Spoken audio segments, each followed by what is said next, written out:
अच्छा, आपको पता है कि माता जानकी ने गौ माता जी और फाल्गु नदी को श्राप क्यों दिया था?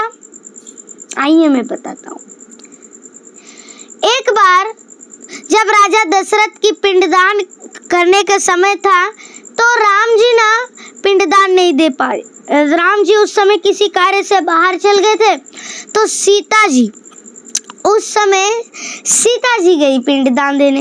अब सीता जी को पिंड नहीं मिल रहा था तो सीता जी ने बालू का पिंड बना करके पिंडदान दे दिया दशरथ जी का।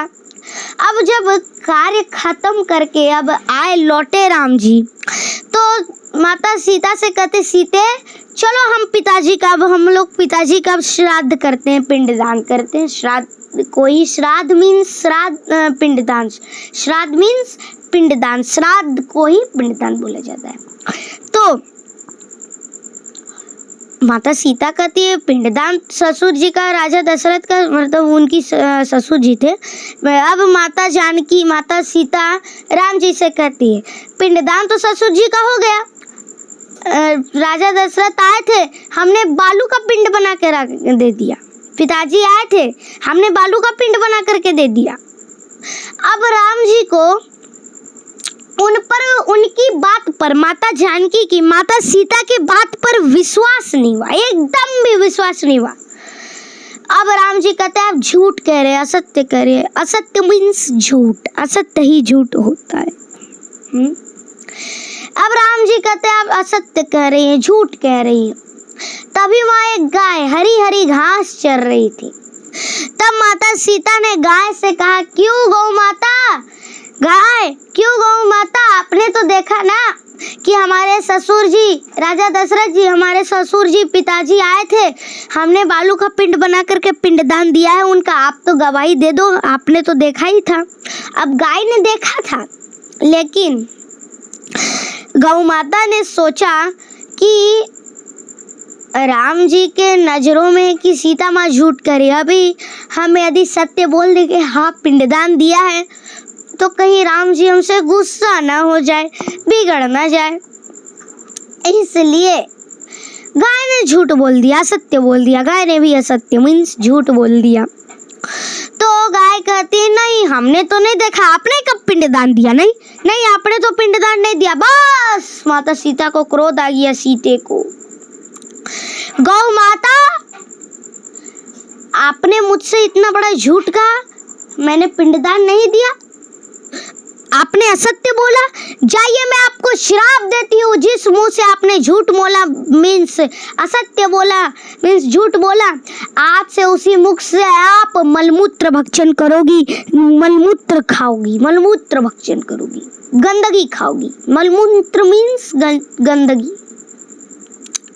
इसलिए आप लोग कहीं देखते होंगे आज ना गाय कई लोगों का जूठन खा लेती है, मीन्स जूठा। लोग खाना रोटी खा लिए, नहीं खा पाए तो फेंक दिए बाहर, और वही जूठन खाना, वही रोटी गाय खाती है। क्यों? क्योंकि ये श्राप है, क्योंकि असत्य बोला है मीन्स झूठ बोला है। तो झूठ बोलने का ये दंड मिलता है हमें, इसलिए हमें कभी भी झूठ नहीं बोलनी चाहिए। झूठ बोलना पाप होता है, झूठ बोलना पाप है। झूठ बोलना मीन्स महापाप। साच बराबर तप नहीं, झूठ बराबर पाप। सच तप के समान है और झूठ पाप के समान है। यदि हम सच हमेशा बोलते हैं तो वो एक तपस्या हम करते हैं ना भगवान की, उसके समान होती है। और मीन्स हम यदि हमेशा सच बोलेंगे तो हम भगवान की तपस्या करते हैं, उसका फल हमें मिलता है। और यदि हम झूठ बोलेंगे तो महापाप करने का फल मिलता है। साच बराबर तप नहीं, झूठ बराबर पाप। जाके हृदय साच है, ताके हृदय आप। ये दोहा संत कबीरदास जी ने गाया था। तो हमेशा सत्य का साथ देना है।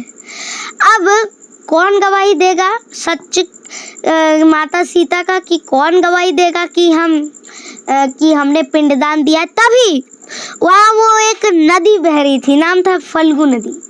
वहाँ नदी बह रही थी तो माता सीता ने नदी से कहा, क्यों, आप तो प्रत्यक्ष हो, आप तो नदी हो, तो आप तो गवाही दे दो, मीन्स आप तो सत्य बोल दो। गवाही मतलब मीन्स सत्य, आप तो गवाही दे दो कि हमने पिंडदान दिया है अपने पिताजी का, ससुर जी का।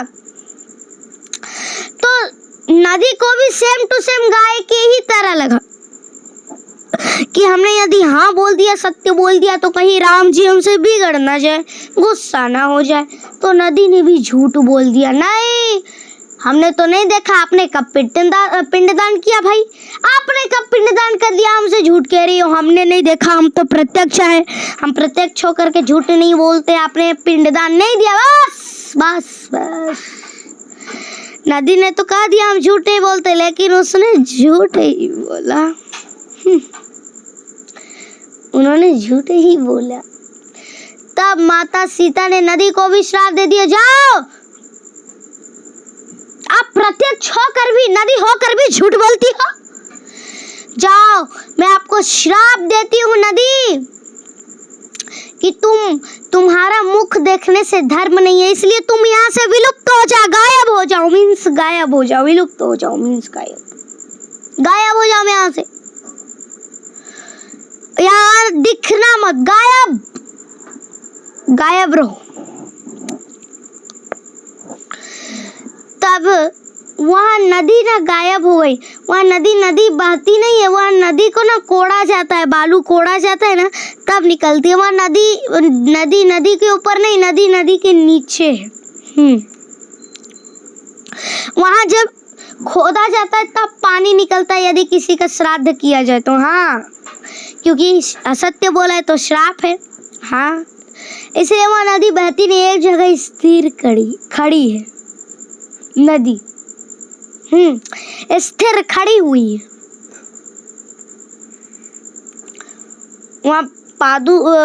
वहाँ खोदो तब जाकर के तुम्हें जल मिलेगा श्राद्ध करने के लिए। अब कौन गवाही दे, तभी वहाँ हरी हरी दुर्वा थी। दुर्वा मीन्स घास, हरी हरी दुर्वा घास, हरी हरी दुर्वा थी मीन्स घास थी। तो माता सीता ने दुर्वा से पूछा, क्यों दुर्वा, तुम तो गवाही दे दो दुर्वा की हमने तो पिंडदान दिया है। तो दुर्वा ने एकदम सत्य बोला, कुछ नहीं, सत्य का मार्ग दिया दुर्वा ने। हाँ जी, हमने देखा है, माता सीता ने, जानकी मैया ने राजा दशरथ का पिंडदान दिया है अपने हाथों से। राजा दशरथ ने पिंड को ग्रहण किया है।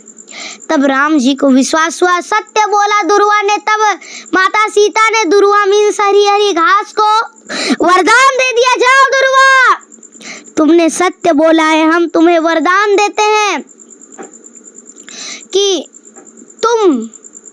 तुम्हें यदि कभी भी पानी ना मिले ना, तब पर भी तुम हरी की भरी रहोगी, कभी सूखोगी नहीं। यदि तुम बाई चांस में सूख भी गई तो तुम्हें थोड़ी सी हवा की नमी प्राप्त हो जाए तो तुम फिर से हरी की भरी हो जाओगी। ये मैं तुम्हें देती हूँ वरदान। इसलिए तुलसी बिरवा खेत की सींचत ही मुरझाए, और राम भरोसे जो रहे पर्वत में हर जाए। कई बार घर में ना तुलसी का पौधा लगा रहता है, तो कई बार घर में तुलसी के पौधा में पूरा पानी दो, तब पर भी ध्यान रखने पर भी घर की तुलसी सूख जाती है। और वही पर्वतों पर, पहाड़ों पर जो दुर्वा है, घास है, उसे तो कोई पानी देने वाला भी नहीं है, तब पर भी वो हरी की भरी रहती है। क्यों? क्योंकि सत्य बोला है। इसलिए घास को आप लोगों ने देखा होगा गणेश जी को भी चढ़ाया जाता है, क्योंकि ये सत्य बोलने का ये फल मिलता है ना। साच बराबर तप नहीं, सच बोलना तप के बराबर होता है। तो तप के बराबर फल मिल गया ना, सच बोला तो कबीर दास जी का कहना ये होता है। ठीक है, प्रेम से बोलिए जय श्रीमन नारायण, जय श्री कृष्ण, राधे राधे।